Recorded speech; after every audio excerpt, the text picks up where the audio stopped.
गोविंद गोपाला भजो गिरिधर गोविंद गोपाला भजो मुरली मनोहर नंद लाला भजो मुरली मनोहर नंद लाला भजो गिरिधर गोविंद गोपाला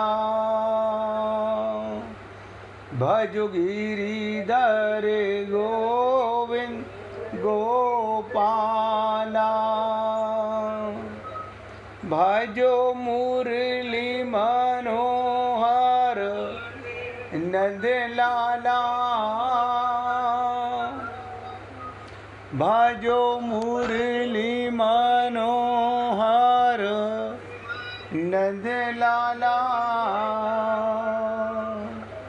भजो गिरिधर गोविंद गोपाला भजो गिरिधर गोविंद गोपाला बोलिए वृंदावन बिहारी लाल की जय जय श्री राधे जय जय श्री राधे। सभी भक्तों से निवेदन, बहुत एकाग्रचित होकर गीता के चौथे अध्याय का 39वां श्लोक, जिसमें हमने कल निवेदन किया था कि कल आपके साथ इसी श्लोक की सरल चर्चा। सबसे बड़ा जोर था श्रद्धा का। आप अपने मन से सब पूछ सकते हो कि आपके मन में किसके प्रति पूर्ण समर्पण और पूर्ण श्रद्धा है। आप अपने आप से तो झूठ बोल नहीं सकते।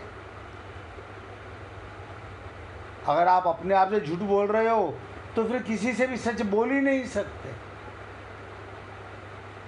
फिर किसी से सच नहीं बोल सकते। इसलिए मैंने कल भी निवेदन किया था, हम बार बार सोचें हमारी भगवान के प्रति कितनी श्रद्धा है, गुरु के प्रति कितनी श्रद्धा है, और ये टेम्परेरी रिश्तों में कितनी श्रद्धा है। ये टेम्परेरी क्यों कह रहा हूँ? संसार का प्रत्येक रिश्ता टेम्परेरी है, सब प्रत्येक रिश्ता। शरीर टेम्परेरी तो इसके रिश्ते भी टेम्परेरी, और परमात्मा सदा का हमारा हितैषी, हमारा भला चाहने वाला, उसके प्रति भी हमारे मन में, और जो गुरु हमें तत्व ज्ञान आत्मज्ञान कराए उसके प्रति भी हमारे मन में कितनी श्रद्धा है, ये आपका सबका हृदय जानता होगा। अगर श्रद्धा है, ज्ञान प्राप्ति में मुख्य बाधा श्रद्धा का ना होना। हमको अब तक तत्व ज्ञान क्यों नहीं हुआ, हमें आत्मज्ञान अब तक क्यों नहीं हुआ? क्या हमको संत महात्मा नहीं मिले? नहीं नहीं, ऐसा तो नहीं कह सकते। संत महात्मा तो हमको हर जन्म में मिले, हर जन्म में। इसी जन्म में आप सोच के देखिएगा। लेकिन वो श्रद्धा जो पिता में, पति में, पुत्र में हमारी है, वो श्रद्धा नहीं है, नहीं है। यही एक कारण है, और कोई कारण नहीं। समझ सकें तो रास्ता है, हम वही करेंगे जो मेरा मन कहेगा।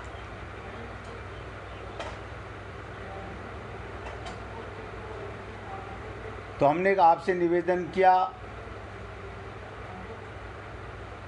इसलिए ज्ञान प्राप्ति में, तत्व प्राप्ति में, आत्मज्ञान में मूल बाधा क्या है? हमारी श्रद्धा और विश्वास जितना शरीर के संबंध में है उतनी गुरु और भगवान में नहीं है। यही मूल कारण है। मैं जोर दे के बार बार बोल रहा हूं।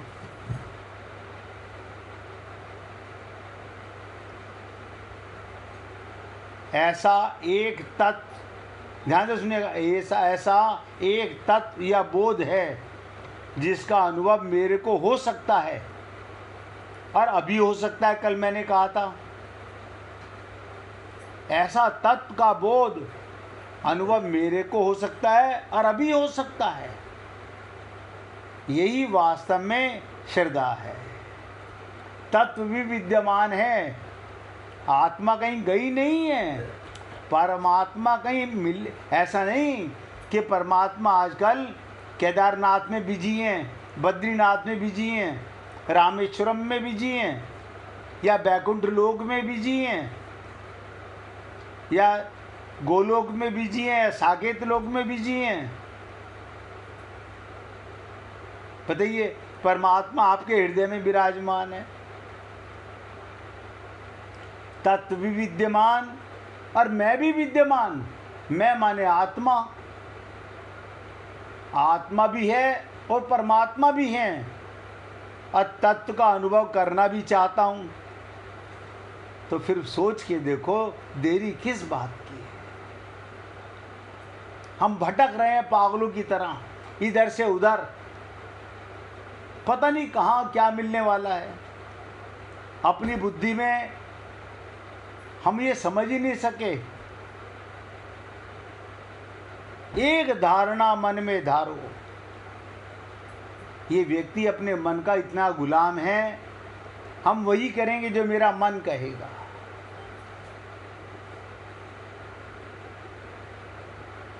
अब आप सोचिएगा तो कल्याण होगा कैसे?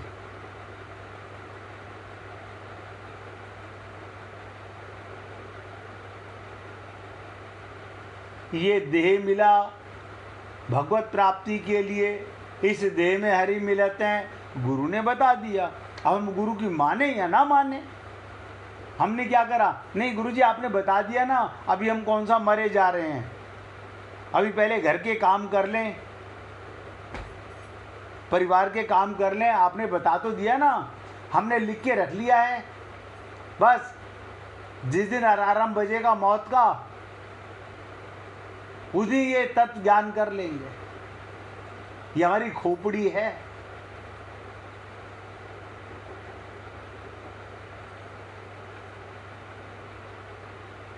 बड़े आश्चर्य की बात है कि जो नित्य निरंतर, ध्यान से सुनो, नित्य निरंतर विद्यमान रहता है,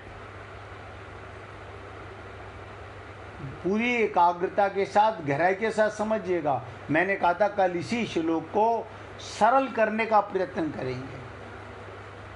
नित्य निरंतर विद्यमान रहता है, प्राप्त है, वो तो प्रिय लगता नहीं, वो प्रिय नहीं लगता। और जो निरंतर बदल रहा है, जा रहा है, वो संसार, वो शरीर, वो रिश्ते नाते, क्या पूछो, बैठे बैठे पागल हुए पड़े हुए हैं। यहां से कोई साथ ले जाने वाला नहीं, कोई साथ जाने को तैयार भी नहीं होगा।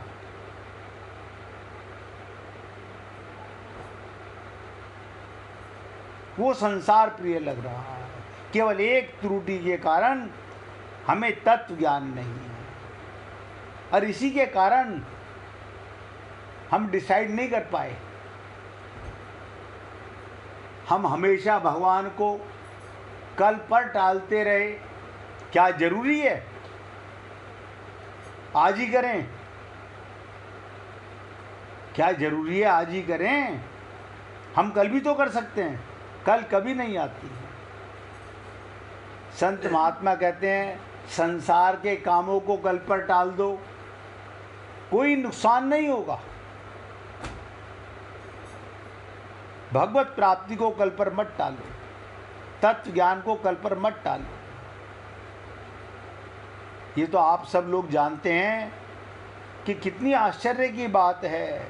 अब तो आप हम लोगों को गीता के माध्यम से, सत्संग के माध्यम से इतनी जानकारी तो हो ही गई होगी। वो नित्य निरंतर सदा मिला हुआ है भगवान, वो हमें प्रिय नहीं लगता। और जो बदल रहा है, मर रहा है, मिट रहा है, जा रहा है, वो शरीर और संसार, ममता, मोह, आसक्ति, अज्ञान का भंडार है। इसमें कारण यही, जिस संसार की एक क्षण भी, एक क्षण बताइए, जितनी देर में मैं बोल पाता हूं उतनी देर में भी संसार सरक जाता है। इसकी स्थिति नहीं है, ये चलायमान है। गंगा में गोता लगाया, हाँ लगाया, तो गंगा से क्या शिक्षा ली? क्या शिक्षा ली? हमें तो पंडितों ने कहा था अधिक मास में गंगा में स्नान लगाओ करोगे तो भगवत प्राप्ति होगी, वृंदावन की, गिरिराज जी की परिक्रमा करोगे तो मनोकामना पूर्ण होगी। मैंने गिरिराज जी पर परिक्रमा में लोगों को देखा, वहाँ पति पत्नी मिल करके ईंटों का मकान बना रहे हैं। और क्या कह रहे हैं? अरे 4 ईंटें और ले आ, यहाँ तो ही पड़ी हैं ईंटें। 4 मंजिल का मकान नहीं, 10 मंजिल का मकान बनाएंगे। देखो कैसी भावना है। और गिरिराज जी की परिक्रमा हो रही है। पाप बढ़ रहा है कि भक्ति बढ़ रही है?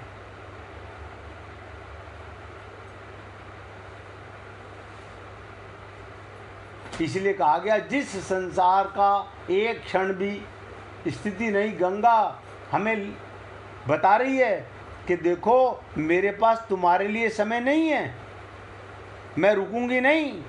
मुझे अपने प्रीतम सागर से मिलने 24 घंटे वो तत्पर है, हम तत्पर नहीं हैं। हम तो मोहर लगा के बैठ गए हैं, ये मेरा घर, ये मेरा पति, ये मेरी पत्नी, ये मेरे बच्चे। बस किसे धोखा दे रहे हैं? अज्ञान पे मोहर लगा रहे हैं। जो निरंतर अभाव में जा रहा है, मिट रहा है, उसे हम स्थायी मान लेते हैं। और स्थायी मानने के कारण ही उससे स्थायी सुख लेना चाहते हैं। देखो कमाल क्या, स्थायी मानने के कारण परमानेंट। मुझे कई बार तो हंसी आते हैं, लोग पूछते हैं आपका परमानेंट एड्रेस कौन सा है? जब तक ज्ञान नहीं था, तत्व ज्ञान नहीं था, तब तक हम भी यही पागलों की तरह लिखते थे। लेकिन अब सोचना पड़ता है कि परमानेंट क्या है? शरीर टेम्परेरी, एड्रेस परमानेंट।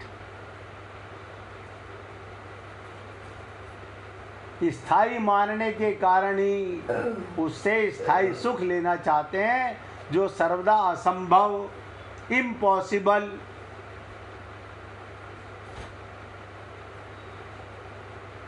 ये तन, ये शरीर विष की फेरनी, जहर का भंडार। जब ये जहर का भंडार है छोटा सा शरीर, तो सारा संसार क्या हुआ? सब जहर का भंडार है। कि माया महाठगनी हम जानी।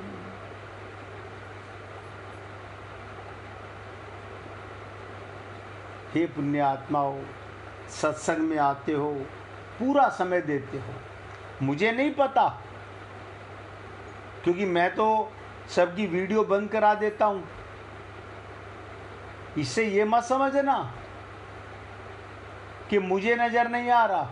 आपके अंदर बैठा परमात्मा आपको देख रहा है। आप सत्संग में ध्यान है या मन इधर उधर लगा हुआ है, आंखें बटेर की तरह इधर उधर इधर उधर घूम रही हैं। धीरे से बोल दिया, धीरे से सुन लिया, ये सब चल रहा है संसार में। कल 2 दिन में आपको पगली की लीला सुनाई। असली पागल वो नहीं थी, हम पागल हैं। वो तो प्रीतम को पा गई, गोपी भाव आ गया। सुख लेने के लिए हम संसार में अपनापन कर लेते हैं, सुख लेने के लिए, जो किसी भी काल में अपना नहीं है, यानी 1 सेकंड भी अपना नहीं है। अपनी वस्तु वही जो हमसे कभी अलग नहीं हो सकती, कभी अलग हुई नहीं, कभी अलग होगी नहीं, और जिससे हम कभी अलग नहीं होते। यदि संसार अपना होता तो प्रत्येक परिस्थिति में हमारे साथ रहता। और भगवान ने शरीर भी ऐसा दिया, बचपन, जवानी, बुढ़ापा, मृत्यु, लेकिन फिर भी हमें होश नहीं आ रहा, हम जाग नहीं रहे। नहीं, हम तो आईने में जाके चेहरा चमका लेते हैं। ये बनावटी चेहरे चमकाने से कुछ नहीं होगा।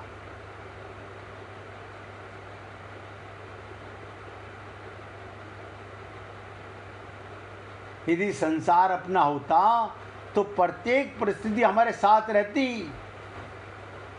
हमारे दादा परदादा पूरा वंशज हमारे साथ रहता। ना वो तो सब चले गए।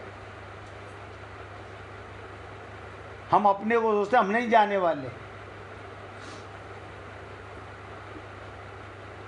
इसलिए वो अपनी है ही नहीं।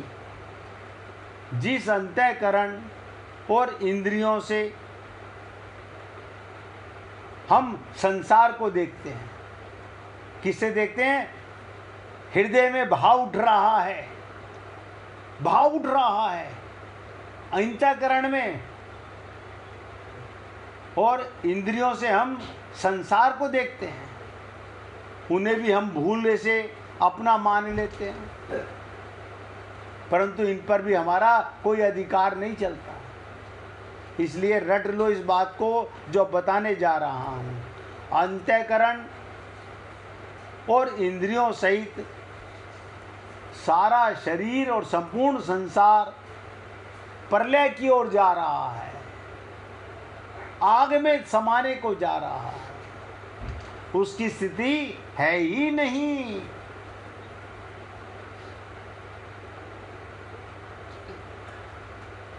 इसलिए हमने कहा था कि गीता का ज्ञान अगर एक बार हो जाए तो समझ लीजिएगा भगवत प्राप्ति के रस के आप अधिकारी बन गए।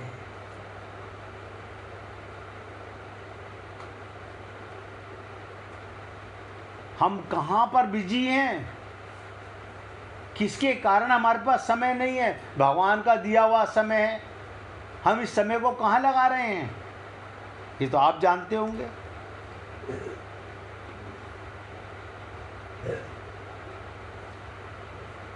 हमारे पास समय नहीं है, समय बहुत है थोड़, और वो समय हम खुले दिल से बर्बाद कर रहे हैं।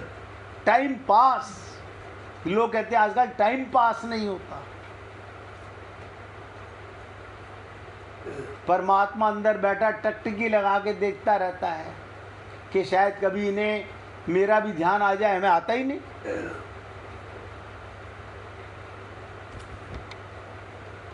अब आप सोचिएगा, शरीर इंद्रियों सहित अंतःकरण सहित प्रलय की ओर जा रहा है, मिटने की ओर जा रहा है, यानी ये रह नहीं सकता, कोई भी हो।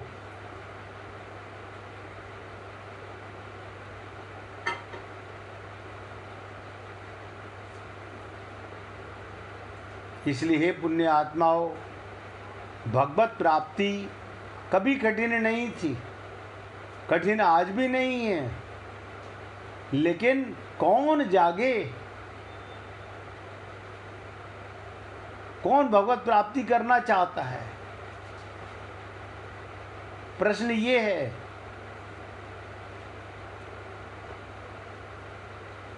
हमारा लोभ का घड़ा, अज्ञान का घड़ा कभी भरता ही नहीं। लोभ का घड़ा कभी नहीं भरता। कोई पति कमा के लाए पैसा, कोई, पहली बात तो पति ही मूर्ख है। अब पत्नी उससे ज़्यादा माँ वो कहेगी ना ना जगह की चिंता ना करो, मैं कपड़े निकाल के बाहर रख दूंगी, मकान से बाहर निकालने पड़े तो भी रख दूंगी, नोटों के बंडल रखने के लिए मेरे पास जगह की कमी नहीं है। ये तृष्णा है।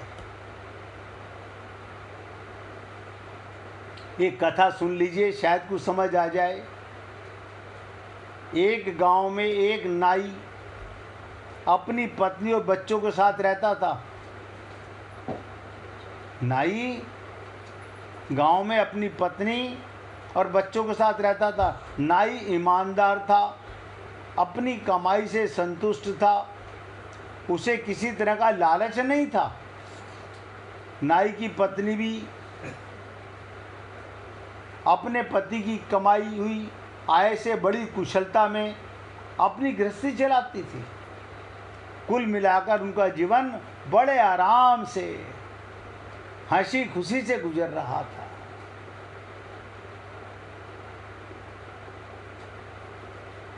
नाई अपने काम में बहुत निपुण था। एक दिन वहां के राजा ने नाई को अपने पास बुलाया, राजा ने, और रोज उसे महल में आकर हजामत करने को कहा।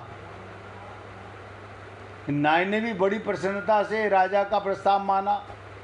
नाई को रोज राजा की हजामत बनाने के लिए एक स्वर्ण मुद्रा मिलती थी। रोज एक स्वर्ण मुद्रा मिल रही है। इतना सारा पैसा पाकर नाई की पत्नी बड़ी खुश हुई।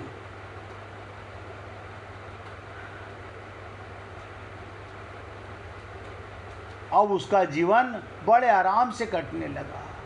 घर पर किसी चीज़ की कमी नहीं, हर महीने अच्छी रकम बचत हो रही है। नाई, उसकी पत्नी और बच्चे सब खुश रहने लगे। एक दिन शाम को जब नाई अपना काम निपटाकर महल से अपने घर वापस जा रहा था तो रास्ते में उसे एक आवाज़ सुनाई दी। एक आवाज़ सुनाई दी। आवाज़ एक यक्ष की थी।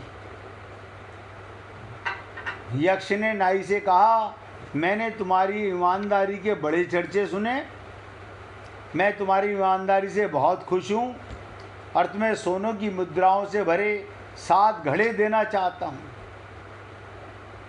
क्या तुम मेरे दिए हुए घड़े लोगे?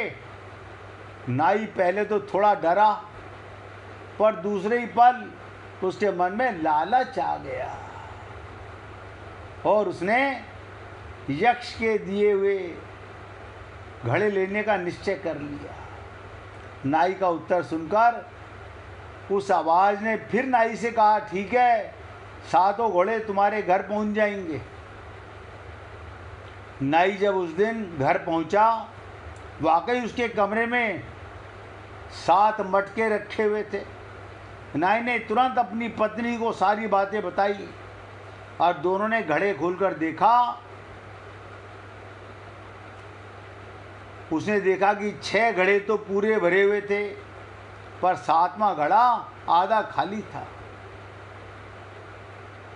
नाई ने पत्नी से कहा, कोई बात नहीं, हर महीने जो हमारी बचत हो रही है वो हम इस घड़े में डाल लिया करेंगे, जल्दी ही ये घड़ा भी भर जाएगा और इन 7 घड़ों के सहारे हमारा बुढ़ापा आराम से कट जाएगा। अगले दिन से नाई अपनी दिन भर की बचत को उस 7वें घड़े में डालना शुरू कर दिया। पर 7वें घड़े की भूख इतनी ज़्यादा थी, वो कभी भरने का नाम ही नहीं लेता था। धीरे धीरे नाई कंजूस होता चला गया और घड़े में ज़्यादा पैसे डालने लगा, क्योंकि उसे जल्दी से 7वां घड़ा भरना था। नाई की कंजूसी के कारण अब घर में कमी आनी शुरू हो गई, क्योंकि नाई अब पत्नी को कम पैसे देने लगा। पत्नी ने नाई को समझाने की कोशिश की, पर नाई को बस एक धुन सवार हो गई, 7वां घड़ा भरना है। अब नाई के घर में पहले ऐसा वातावरण नहीं रहा। पहले खुशहाली थी, सही मायने में अब कंगाली आ गई है। उसकी पत्नी कंजूसी से तंग आकर बात बात पर अपने पति से लड़ने लगी। घर के झगड़ों से नाई परेशान और चिड़चिड़ा हो गया। एक दिन राजा ने नाई से उसकी परेशानी का कारण पूछा। नाई ने भी राजा से कह दिया, अब महंगाई के कारण उसका खर्च बढ़ गया है। क्या कहा? मेरा खर्च बढ़ गया है। नाई की बात सुनकर राजा ने उसका मेहनताना बढ़ा दिया। पर राजा ने देखा पैसे बढ़ने से भी नाई खुशी नहीं था, अब और परेशान चिड़चिड़ा रहने लगा। एक दिन राजा ने नाई से पूछा, कहीं उसे यक्ष के 7 घड़े तो नहीं दे दिए हैं? कहीं उसे यक्ष ने 7 घड़े तो नहीं दे दिए हैं? नाई ने राजा को 7वें घड़े के बारे में सच सच बता दिया। तब राजा ने नाई से कहा कि 7 घड़े यक्ष को वापस कर दे, क्योंकि 7वां घड़ा साक्षात कार लोभ का घड़ा है, पाप का घड़ा है। उसकी भूख कभी नहीं मिटती। नाई को सारी बात समझ में आ गई। नाई ने उसी दिन घर लौटकर 7 घड़े यक्ष को वापस कर दिए। घड़ों के वापस जाने के बाद नाई का जीवन फिर से खुशहाली से भर गया। ये कहानी हम सत्संग प्रेमियों को क्या शिक्षा देती है? हमें कभी लोभ नहीं करना चाहिए। भगवान ने हम सभी को अपने अपने कर्मों के अनुसार चीज़ें दी हैं। हमारे पास जो है हमें उसी में खुश रहना चाहिए। अगर हम लालच करें तो 7वें घड़े की तरह उसका कोई अंत नहीं होता। हमारे जीवन की शांति बिगड़ने के कारण, आप सोचिएगा, शांति बिगड़ने के कारणों में सबसे बड़ा कारण है लोभ। शांति में बैठकर सोचिएगा, अन्यथा उसे एक कहानी समझ कर जाने दे कि ये खाली कहानी थी, शिक्षा नहीं थी। मैं तो निवेदन कर सकता हूँ, हर माँ बाप ये सोचता है मेरे बेटा बेटी, मेरे पोता पोती, मैं उनके लिए पूरी मार्केट, अब पूरा नगर बसा दूँ। क्या मतलब? वो सारे अपाहिज पैदा हो गए हैं, वो निकम्मे पैदा हो गए हैं, वो आगे कुछ नहीं करेंगे। मगर क्या करे ये ममता मोह आसक्ति वाला जीव सदा से यही पाप कर रहा है। हम सब इसी में एक ही में शामिल हैं। इसलिए हे पुण्य आत्मा, हम लोगों को आत्मा होते हुए, नित्य परमात्मा प्राप्त होते हुए अभी तक वो जिज्ञासा, वो लालसा नहीं लगी। हम कुछ ना कुछ संसार का काम भी, वहाँ भी मन लगाए रहते हैं और भगवान को भी पाना चाहते हैं।